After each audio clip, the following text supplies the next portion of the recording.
bonjour à toutes et à tous. Bienvenue pour cette table ronde sur l'open banking dans l'espace francophone FinTech. Pour échanger sur ce sujet hautement intéressant et hautement riche ce jour, nous avons Djiba Diallo, Madame Djiba Diallo, qui est Senior FinTech Advisor chez Ecobank Transnational Incorporation.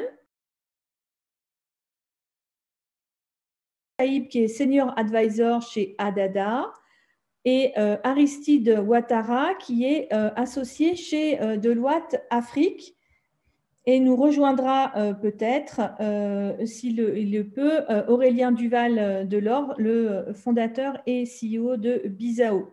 Alors, pour introduire le sujet, peut-être une définition de qu'est-ce que l'open banking, pour que les choses soient posées dès le départ.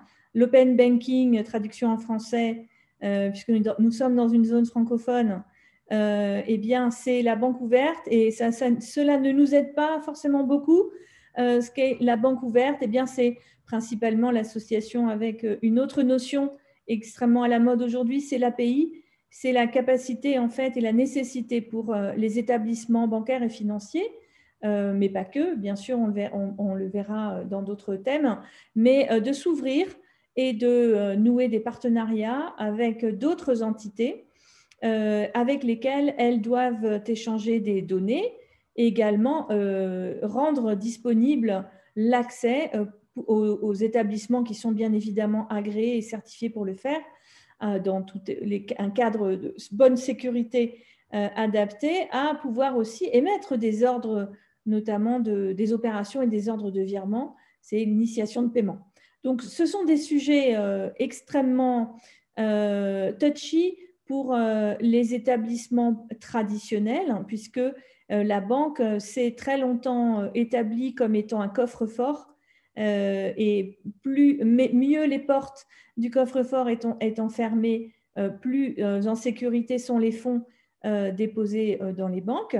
Eh bien, c'est une révolution, donc cet open banking.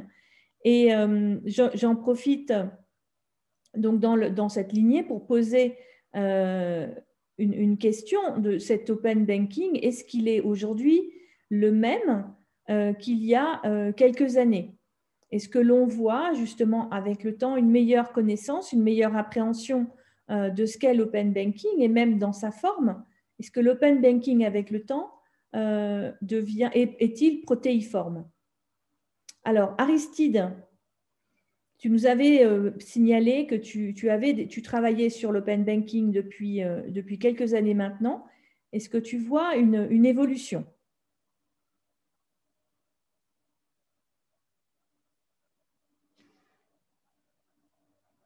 Aristide, es-tu là? Alors, bonjour à tous. Merci Estelle hein, pour la question. Je vais m'excuser, j'aurais bien voulu mettre la vidéo.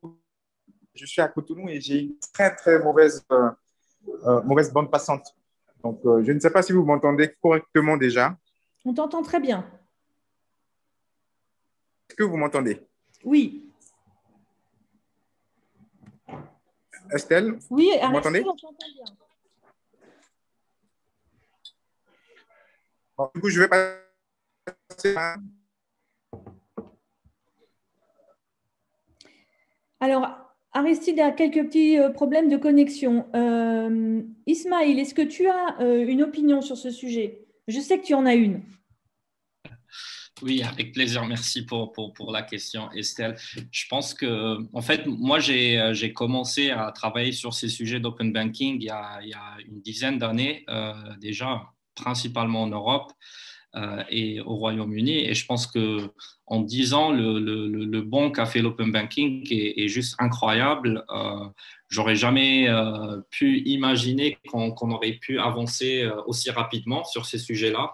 Je pense qu'aujourd'hui, c'est un sujet qui est hyper trendy, qui est très tendance et qui va au-delà de l'Europe. Donc, on a en Europe la DSP2, mais c'est un sujet qui est pertinent dans des pays africains, en Amérique latine, on a des régulations d'open banking. Donc, ça a vraiment progresser. C'est un peu partout dans le monde, c'est un sujet important. Et puis aussi, je pense que le scope de ces API-là, tu parlais d'API, de ce qu'on peut ouvrir, je pense qu'il est en train aussi d'évoluer et de grandir. Au tout début, on parlait juste de l'accès aux transactions des clients. Aujourd'hui, on a plus d'ambition quand on regarde un programme comme le programme d'Open Banking au Mexique.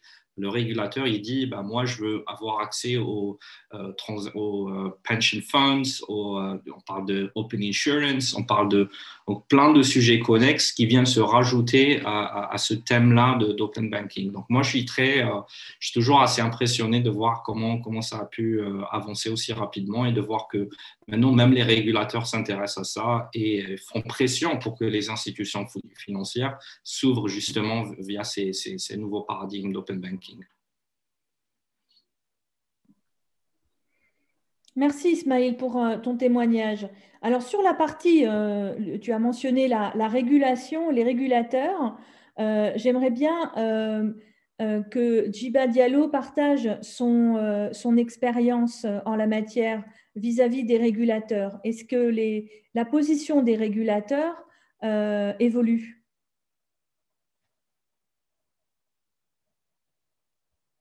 Djiba? Le micro est coupé. Voilà, merci. Donc, bonjour à tous. Donc, je me répète, bonjour Estelle, bonjour à tous mes copanélistes et merci aux participants. Merci également à l'Association des FinTech francophones pour avoir organisé cet événement. Donc, Estelle, par rapport à la question sur les régulateurs, c'est bien que Ismaël ait introduit le sujet parce qu'effectivement, les choses sont en train d'évoluer très, très rapidement en Afrique, d'après ce qu'on observe.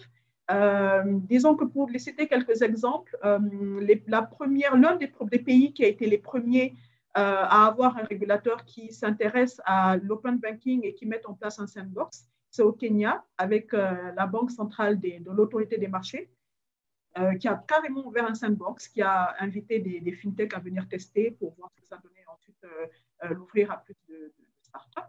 On a aussi vu le cas du Ghana, qui est assez avancé dans ce sens-là aussi. Ils ont annoncé l'ouverture de leur sandbox il y a quelques semaines et on voit déjà beaucoup de choses intéressantes se passer. Au Nigeria également. Alors, Nigeria, où en général les banques centrales et les régulateurs sont très stricts, ils ont mis en place, en fait, ils ont ouvert un système pour que les fintechs puissent avoir un système de paiement QR centralisé pour que ce soit voilà. Donc, pour que les fintechs puissent créer des codes QR qui sont reconnus avec une gestion centralisée au niveau du pays. Et puis, il y a aussi le cas de la Banque centrale des États de l'Afrique de l'Ouest qui s'y met. On n'y est pas encore, mais ils ont annoncé depuis plusieurs mois déjà qu'ils étaient en train de travailler sur un projet de sandbox.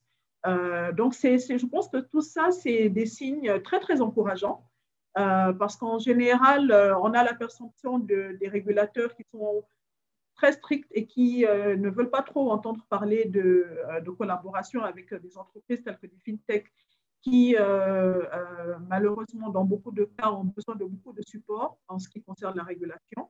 De notre côté, nous, à Ecobank, qui est une banque qui est présente sur 33 pays sur le continent, avec plus de 20 millions de clients et 14 000 collaborateurs, vous imaginez en fait l'opportunité que ça représente pour les fintechs de travailler avec nous. À cause de la présence géographique qu'on a et à cause de l'opportunité qu'on représente. C'est quelque chose qu'on a compris très, très tôt. Depuis plusieurs années maintenant, il y a une vraie stratégie d'ouverture qui a été mise en place. Et c'est pour ça qu'il y a quelques mois, nous avons lancé notre sandbox qui est live déjà, qui est utilisé par, à ce jour, on a près de 500 fintechs qui nous ont contactés, qui sont intéressés par l'intégration avec nos fintechs pour pouvoir permettre à la fois le paiement, la collection, les transferts internationaux, la possibilité de créer des tokens pour utiliser nos GAB, etc., etc. Et chaque jour, nous travaillons à rajouter plus de services sur notre sandbox. Donc, d'un point de vue technologique, ça marche. On a beaucoup de fintechs avec lesquels on travaille et en général, ça ne leur prend pas plus d'un mois. En général, entre 2 semaines et 1 mois pour pouvoir s'intégrer avec nos services. C'est après que le vrai travail commence parce qu'il faut faire toute une due diligence. Il faut s'assurer que d'un point de vue de tout ce qui est Know Your Customer, donc pour être compliant avec les régulateurs, pour éviter des transactions frauduleuses ou pour éviter tout ce qui est AML. Il faut s'assurer que les fintechs respectent toutes les règles que les régulateurs nous imposent. Et il y a un vrai travail qui est fait à ce moment-là. Des fois, ça peut prendre des mois, mais au moins, on y arrive. Donc, le fait que les régulateurs eux-mêmes sont en train d'ouvrir des sandbox, pour nous, c'est un signe très, très encourageant. Donc, on n'y est pas encore. D'un point de vue technique, ça marche. Après, il va falloir travailler la partie régulation et c'est quelque chose qu'on est en train de faire. On se rapproche beaucoup des régulateurs dans nos régions pour pouvoir voir comment on peut accélérer les partenariats avec les fintechs.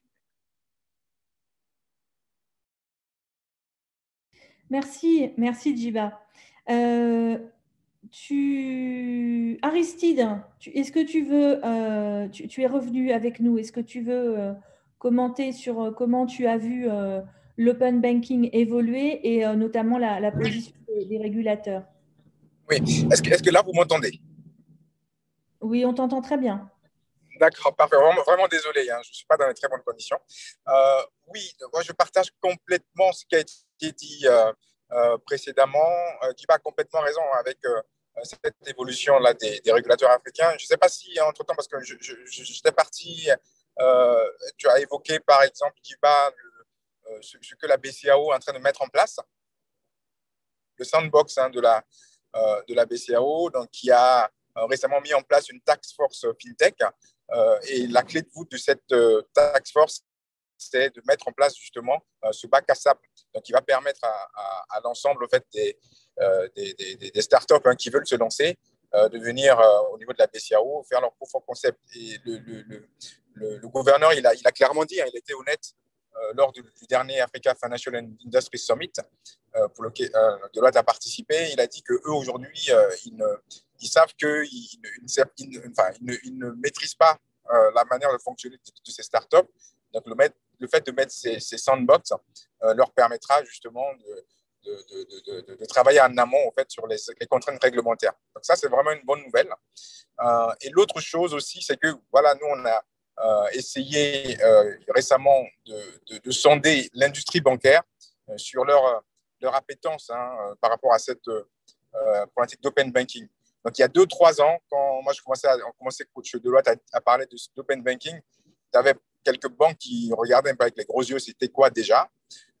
Et là, aujourd'hui, donc, lors du dernier sondage qu'on a effectué dans le cadre du baromètre de l'industrie financière auprès des banques et des assurances, on voit qu'à plus de 80%, ils pensent que c'est une nécessité, et même pas une contrainte, mais une nécessité voilà, d'y aller.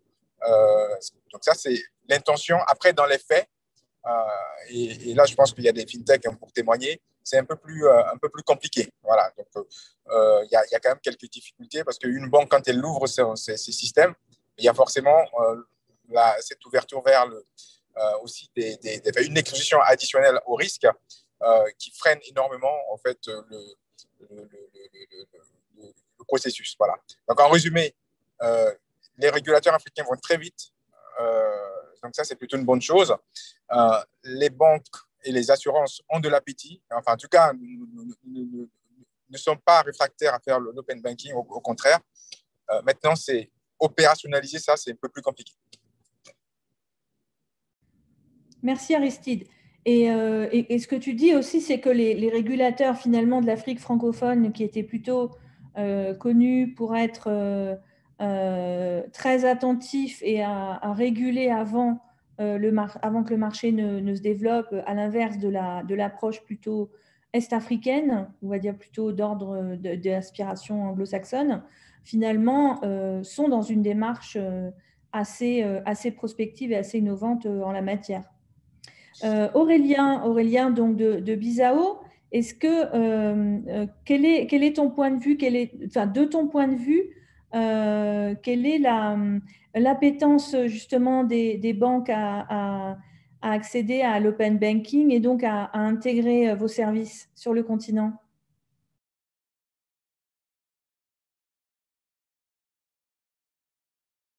Ton micro n'est pas activé, on ne t'entend pas. Classique, je l'ai fait.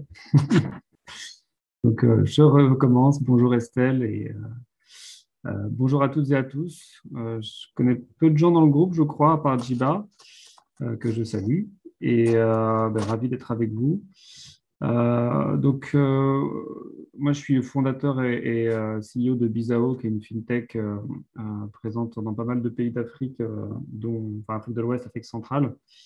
On a 2 ans d'existence et on travaille historiquement beaucoup avec les opérateurs télécoms pour créer une infrastructure de paiement qui relie tous les opérateurs entre eux.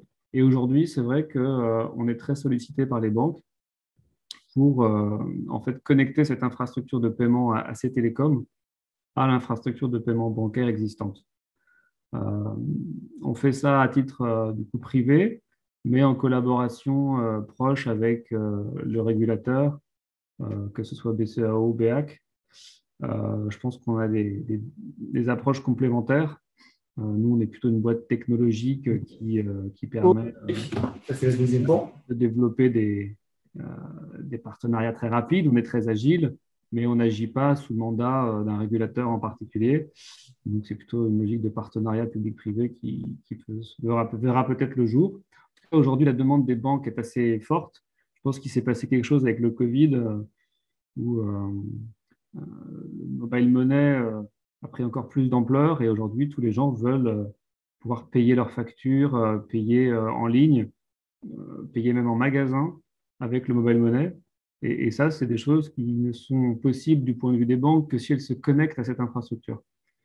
Donc, voilà, c'est intéressant à ce niveau-là. Ce n'est pas vraiment de l'open banking, hein.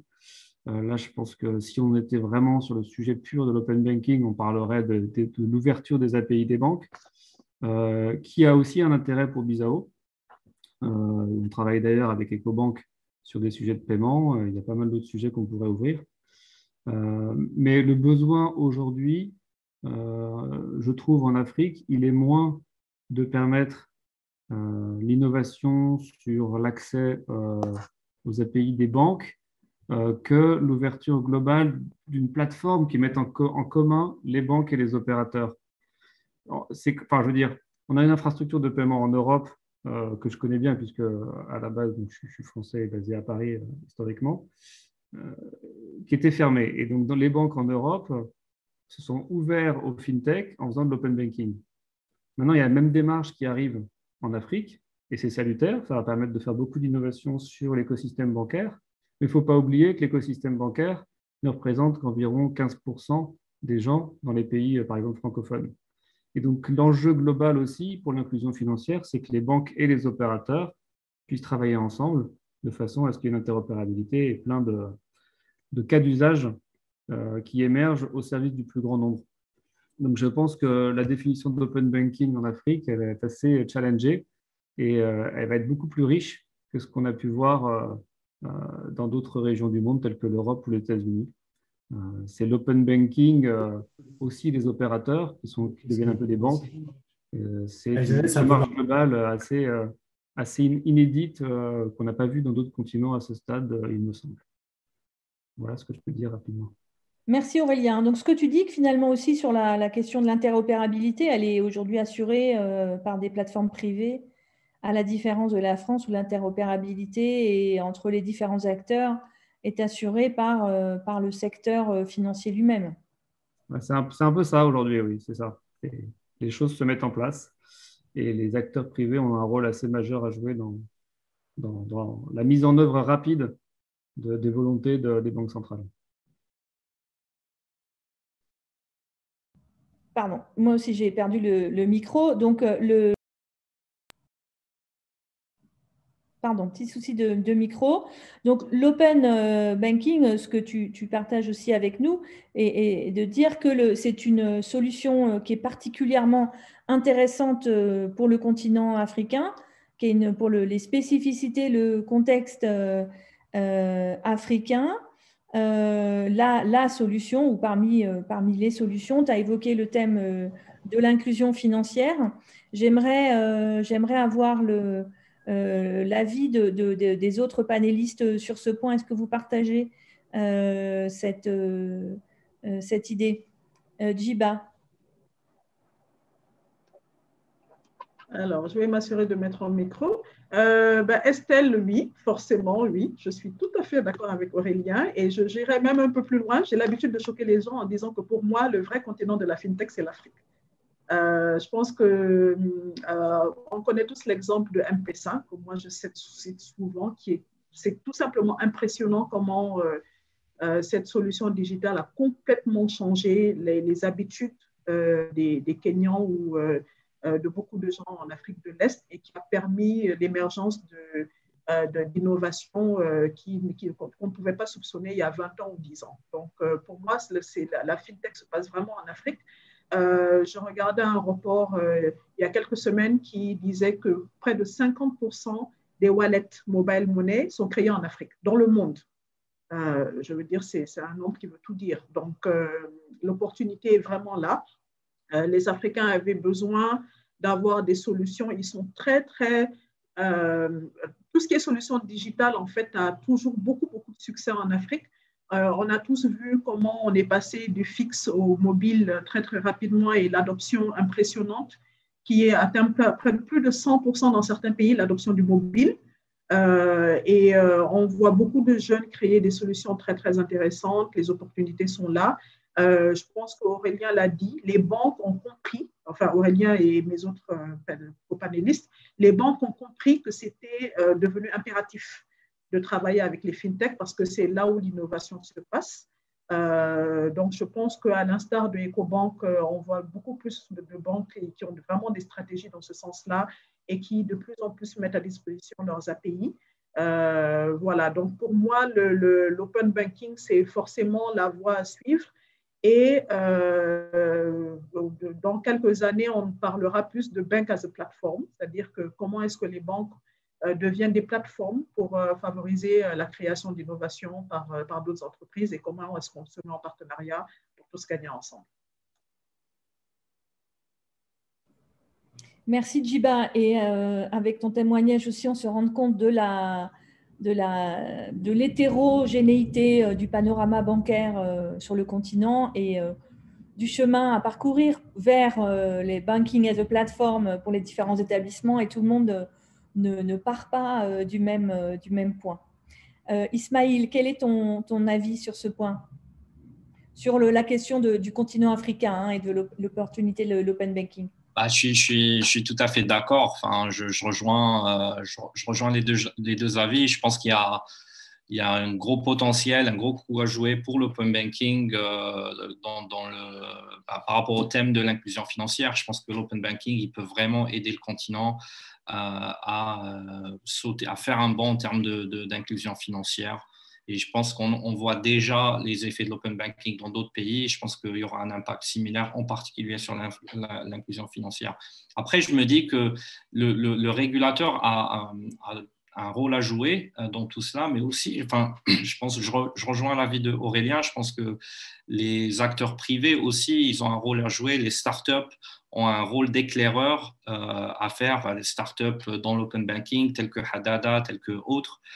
Ils ont un rôle clé à jouer en étant un peu éclaireur, en défrichant un peu toutes ces use cases-là, voir comment en pratique on peut faire de l'inclusion financière avec de l'open banking, quels sont les vrais potentiels, l'intérêt de l'open banking pour le continent africain. Donc, je pense qu'il y a un rôle à jouer pour ces nouvelles startups-là qui émergent dans ce monde d'open banking. Merci Ismaël. Et ce que tu dis aussi entre les lignes, c'est que c'est une révolution aussi dans l'écosystème bancaire et financier global. Ça veut dire aussi une coopération, un dialogue et une horizontalisation, si on peut dire, de tous les acteurs, alors qu'on était dans un système quand même extrêmement vertical, avec les régulateurs et les superviseurs d'un côté et l'écosystème de l'autre.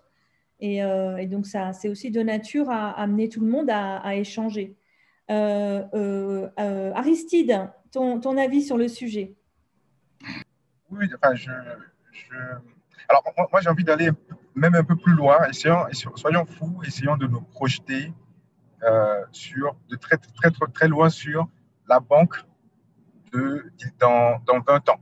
Voilà. Alors, il y a des études sérieuses et des projections très intéressantes qui part d'une phrase qui est attribuée à Bill Gates, qui dit que I don't need bank, I need banking. Voilà.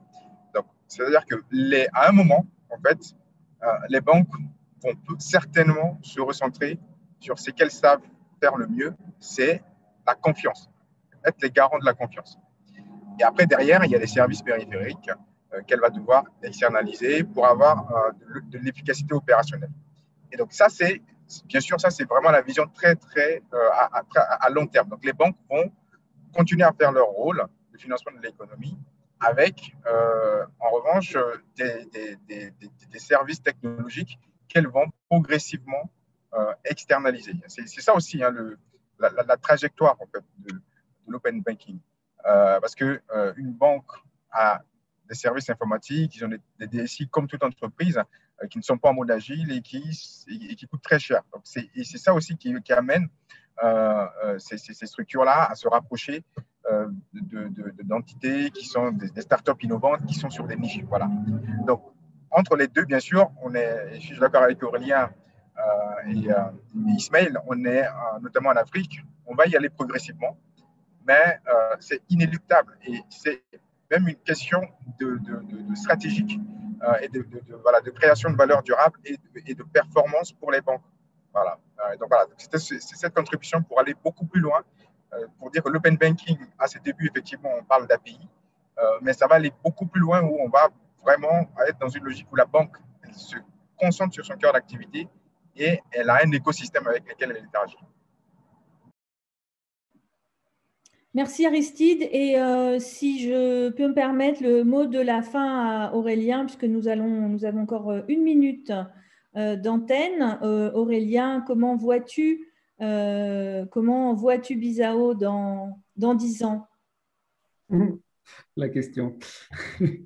En 1 minute.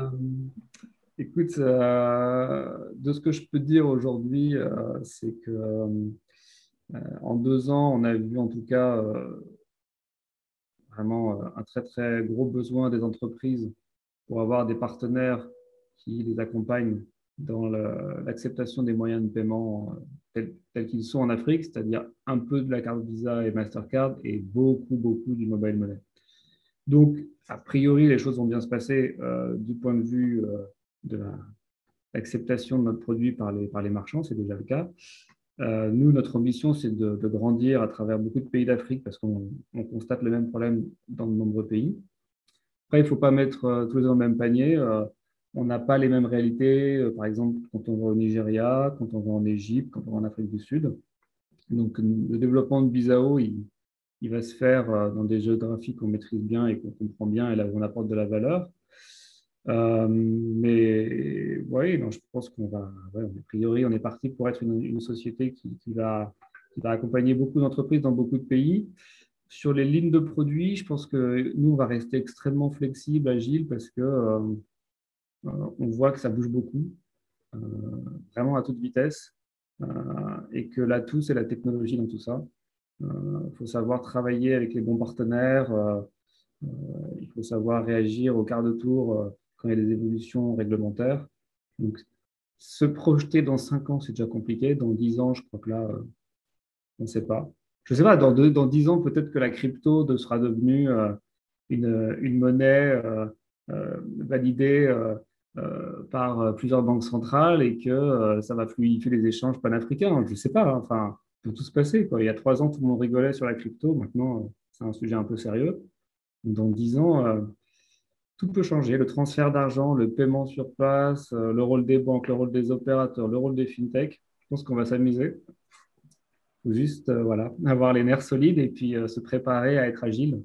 Et c'est là que nous, on a un atout, on est agile. Par contre, on travaille avec les banques et les opérateurs qui sont des partenaires solides et qui ont des moyens.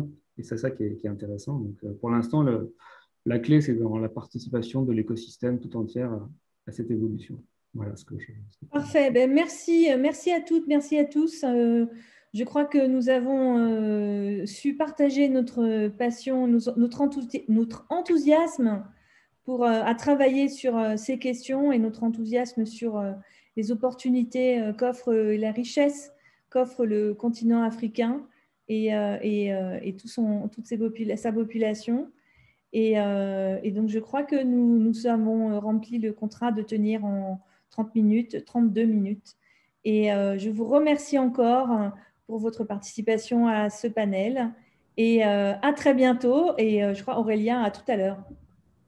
C'est tout à fait vrai, Estelle. On se retrouve sur un autre plateau. Pour la question. Merci. Au revoir. À bientôt. Merci à tous. Au revoir. Merci à tous. Au revoir.